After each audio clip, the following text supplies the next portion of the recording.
Hi friends, welcome to my channel. Tea போடுற டைமுக்குள்ளே ரொம்பவே கிறிஸ்பியாகவும் குயிக்காகவும் எப்படி ஸ்நாக்ஸ் செய்கிறதுன்னு பார்க்கலாம். இன்னும் என்னோடய சேனலை நீங்கள் சப்ஸ்கிரைப் பண்ணலைன்னா உடனே பண்ணிக்கோங்க. வாங்க இது எப்படி செய்கிறதுன்னு பார்க்கலாம். 1 கப் கடலை மாவு எடுத்து வச்சுருக்கேன். 1/4 கப் அரிசி மாவு, ஒரு பெரிய வெங்காயத்தை நீல வாக்கில் மெல்லிசாக கட் பண்ணி வச்சுருக்கேன். கொஞ்சம் கருவேப்பிலை கட் பண்ணி வச்சுருக்கேன். 3 பச்சை மிளகாவும் நல்லா நைஸாக கட் பண்ணி வச்சுருக்கேன். 1/4 ஸ்பூனை விட கொஞ்சம் கம்மியாக பேக்கிங் சோடா எடுத்து வச்சுருக்கேன். தேவையான அளவு உப்பு, கேசரி கலர் இதுவும் 1/4 ஸ்பூனை விட கொஞ்சம் கம்மியாக எடுத்து வச்சுருக்கேன். பெருங்காயத்தூள் இதுவும் 1/4 ஸ்பூனை விட கொஞ்சம் கம்மியாக எடுத்து வச்சுருக்கேன். 1/2 கப் அளவு தண்ணி எடுத்து வச்சுருக்கேன். இது எல்லாமே மிக்ஸ் பண்ணுறதுக்கு. எடுத்து வச்சுருக்க தேவையான பொருட்கள் எல்லாத்தையுமே 1 by 1 இந்த பவுலில் சேர்த்துக்கலாம். ஃபஸ்ட்டு கடலை மாவு எடுத்துக்கிறேன்.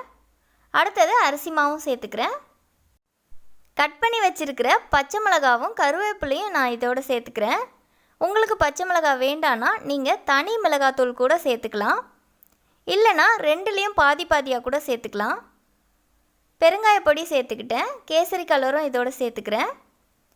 பேக்கிங் சோடாவும் தேவையான அளவு உப்பும் இதோடு சேர்த்துக்கிறேன். கட் பண்ணி வச்சுருக்க வெங்காயமும் நான் இதோடு சேர்த்துக்கிறேன். வெங்காயம் சேர்த்த பிறகு இது எல்லாத்தையுமே நல்லா மிக்ஸ் பண்ணணும். வெங்காயம் தனித்தனியாக வர அளவுக்கு நல்லா பிரித்து விட்டு மிக்ஸ் பண்ணணும்.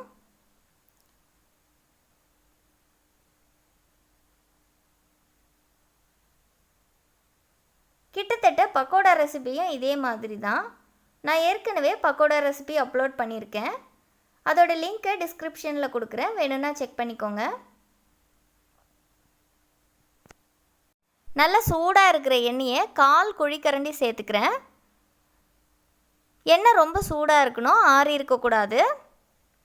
இது சூடாக இருக்கிறதுனால ஒரு ஸ்பூன் வச்சு மிக்ஸ் பண்ணிக்கிறேன். கை வச்சு மிக்ஸ் பண்ணாதீங்க.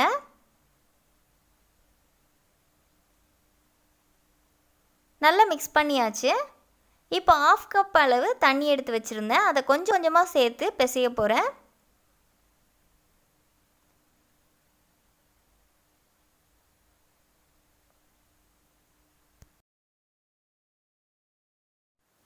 ½ கப் தண்ணி ஃபுல்லாகவே விட்டு பிசைஞ்சிட்டேன். அப்போவும் இது கொஞ்சம் கட்டியாக இருக்குது.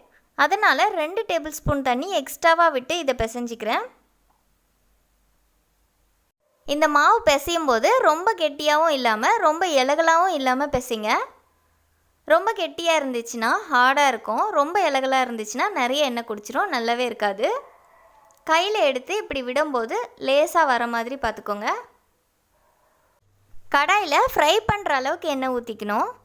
எண்ணெய் நல்லா சூடான பிறகு ரெடி பண்ணி வச்சுருக்க மாவை கொஞ்சம் கொஞ்சமாக கையில் எடுத்து எண்ணெயில் போட்டு ஃப்ரை பண்ணி எடுக்கணும். டீ கடையிலலாம் இந்த ஸ்நாக்ஸ் கண்டிப்பாக இருக்கும். வெங்காய போண்டான்னு சொல்லுவாங்க. அவங்க கொத்தமல்லியில் சேர்ப்பாங்க, நான் கொத்தமல்லியில் சேர்க்கலை. உங்களுக்கு வேணும்னா நீங்கள் சேர்த்துக்கலாம்.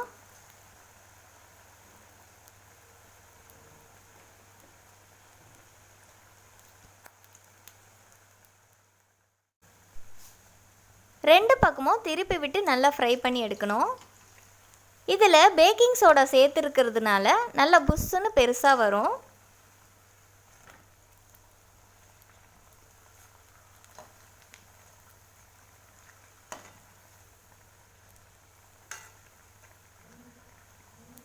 ரெண்டு பக்கமும் நல்லா கோல்டன் ப்ரௌன் கலரில் வரணும்.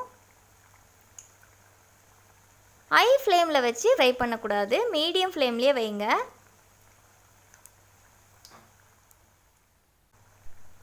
நிறைய பேர் பார்த்தீங்கன்னா குயிக்காக வேலையை முடிக்கிறதுக்காக ஹை ஃப்ளேம் வச்சு ஃப்ரை பண்ணுவாங்க. முக்கியமாக பிகினர்ஸ் இந்த மிஸ்டேக் செஞ்சுருவாங்க. அப்படி செய்யும்போது மேலே மட்டும் ஃப்ரையாக இருக்கும், உள்ளே சுத்தமாக வேகாது. இந்த மாதிரி ரெசிபி எல்லாமே மீடியம் ஃப்ளேம் வச்சு தான் ஃப்ரை பண்ணி எடுக்கணும். ரெண்டு பக்கமும் நல்ல கோல்டன் ப்ரௌன் கலரில் வந்தோன்னே இதை எடுத்துடலாம்.